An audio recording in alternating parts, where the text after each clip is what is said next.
நம்ம பவானியில் சிறியனம்மன் கோயில் நம்ம எப்போ அளவு குத்துனாங்க இல்லையா, அதோட பார்ட் 2 வீடியோ தான் இது. பார்ட் 1ல வாய்ப்பூட்டு அளவில் இவரோட வீடியோ மட்டும் தான் மிஸ் ஆச்சு. சரி, அதையும் போடலாம்னு சொல்லிட்டு போட்டேன்.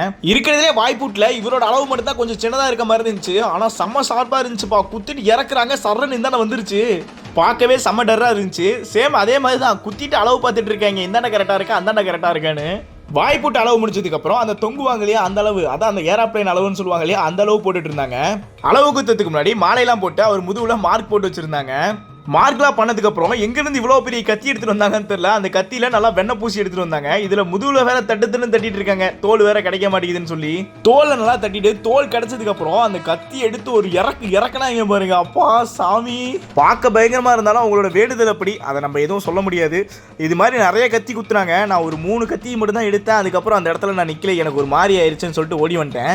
ஸோ நீங்களும் இந்த மாதிரி அளவு குத்துற இடத்துல இருந்திருக்கீங்களா? இந்த மாதிரி அளவு குத்துறதுலாம் நேரில் பார்த்துருக்கீங்களா இல்லைன்னு மறக்காம கமெண்ட்ல சொல்லுங்க. அதுக்கப்புறம் நம்ம பவானியில் இந்த ராக்கெட் அளவு யார் பார்த்தீங்கன்னு மறக்காம கமெண்ட்ல சொல்லிட்டு போயிருங்க. ஓகேவா, பை.